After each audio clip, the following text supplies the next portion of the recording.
Ladies and gentlemen, federal employees, again, welcome back to another episode with me, your host, Dallen Haws. And today I'm talking about that estimate that you get from your HR about your pension. I've touched on this before, but I think it's so crucial to understand what that might mean or doesn't mean when it comes to planning for your retirement. Because I've talked with lots of folks who they get that estimate and they take it as law. They take it as something that is bulletproof, right? That is going to be what they're going to get in retirement, when that may not be the case. In some cases, it may be right on, it may be perfect, but in many cases, it simply is not. So, as federal employees approach retirement, even my clients, I always suggest, hey, go talk to your HR, request a pension estimate. They're going to run your numbers. They're going to come back and say, hey, based on what we have, this is what you're going to get for your pension in retirement. And honestly, that's a great place to start, right? But again, that's not the place to end, right? Because the data that they have, or the pension, the estimate that they come up with, is only as good as the information that it is based off of, okay? And when they don't have the right information, or maybe there's mistakes in that information, then that pension is going to be off. Okay, so the great place to start to make sure your information is all correct when it comes to getting this estimate, when it comes to actually retiring, and what OPM is going to be looking at in retirement is your OPF or your official personnel folder. Okay, this folder is a great place to start. And if you have not accessed your OPF before, talk to your HR. Every agency is a little different. Talk to them, say, hey, how do I access my OPF? How do I find my SF50s? They'll be able to walk you through that process. So that is the first action item for you. If you have not accessed that, make sure you find out how to access it and get into it, okay?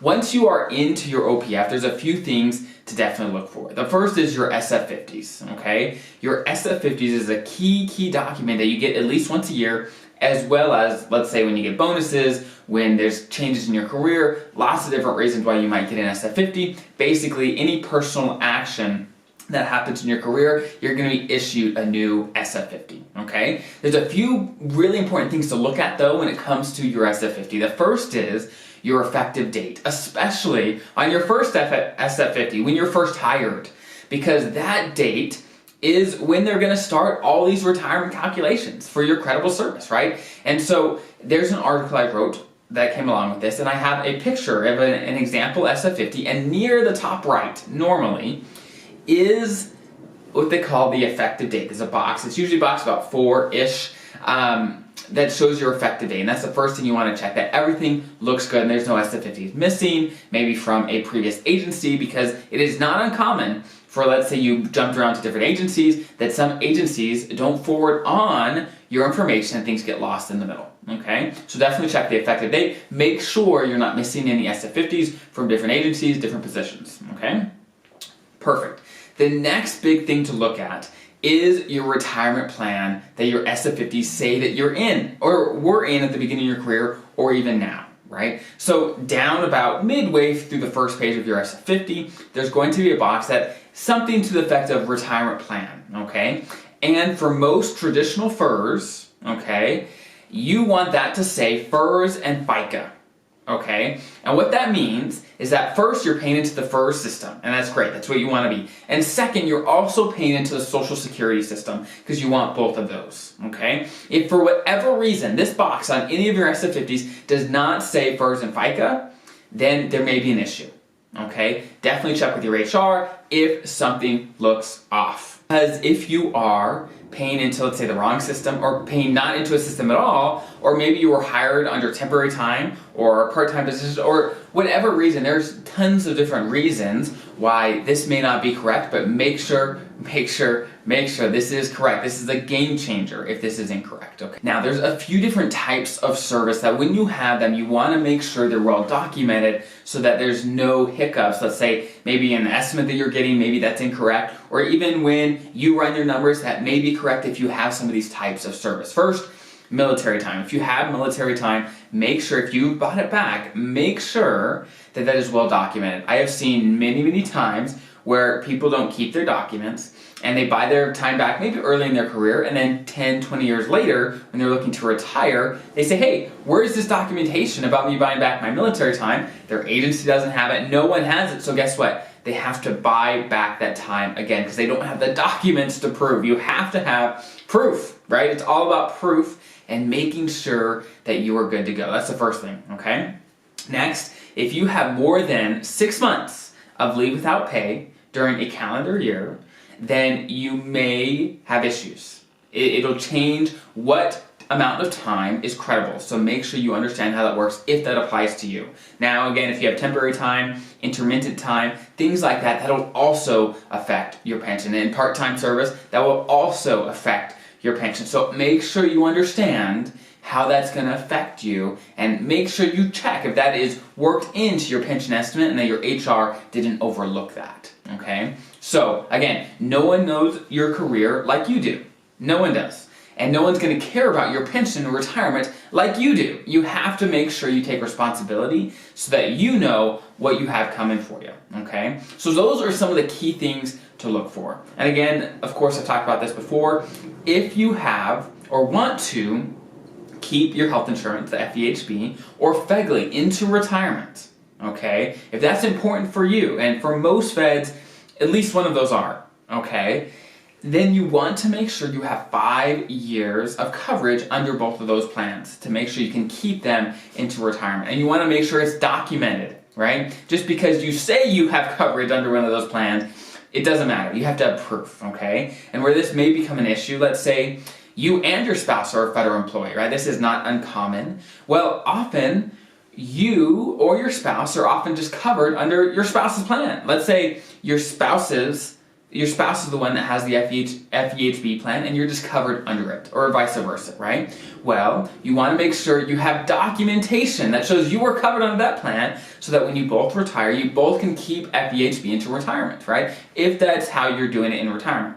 It depends. You just want to make sure, regardless of what your plan is, that things have proof, that have documentation, and same goes for FEGLI. You have to have 5 years of coverage to be able to keep that into retirement, right? And the question of should you keep that into retirement, that's a whole different discussion. But if you do want to, make sure you have that proof that you can, that you've been covered for 5 years. Okay, now just a few little miscellaneous things. If you're special provisions, make sure that's well documented, that you've got at least 20 years to be able to get that 1.7 in your pension. That's a big, big deal. Make sure that's well documented. As well as one just little mistake that I see all the time is when your estimate, on your pension estimate, when they estimate taxes, the vast majority of times I'm looking at estimates, that estimation is way too low, right? They estimate that your pension is your only income. And with that being said, your pension's probably not your only income, right? You may have Social Security, TSP, maybe military, rental income, whatever it is. You probably have other income, right? So your taxable income is probably going to be higher than what they're assuming. So once again, you nail down your years of credible service and everything's well documented and your high 3 is good and all these things, your multiplier,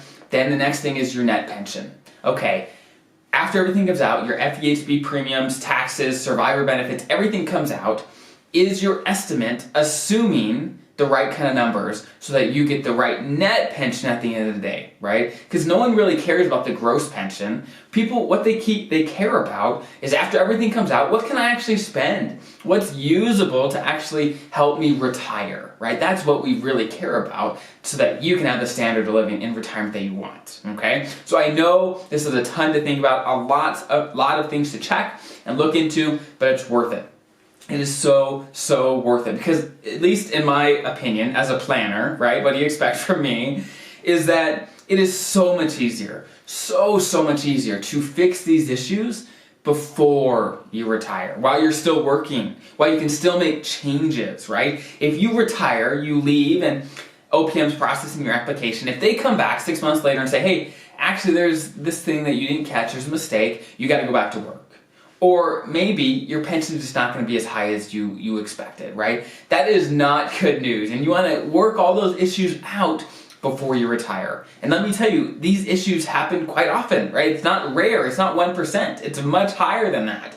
And it's up to you, being responsible for your retirement, to make sure that doesn't happen to you. Or at least you try to avoid it as much as possible, right? Because again, first, there may be just mistakes in the documents, but there's human mistakes. Maybe it's your HR that makes a mistake when sending documents to OPM. Maybe OPM makes mistakes. And if you don't have the documents to prove that your service is what you say it is, then they're going to go with the documents they have. And if there's things missing, or maybe you don't have it in your personal possession and your HR loses it, whatever it is, if you don't have it, it is not good. Okay, you want to make sure you have proof so that if something happens, not saying it will, maybe your retirement application, everything will go perfectly smooth. I don't know, right? But you want to make sure that you don't leave any money on the table by not being prepared, right? That's a big thing that we talk about all the time. Be prepared so you don't leave any money on the table and that you can retire confident and comfortable. So that's what I have for you today. Have an incredible rest of your day. I'll see you next time.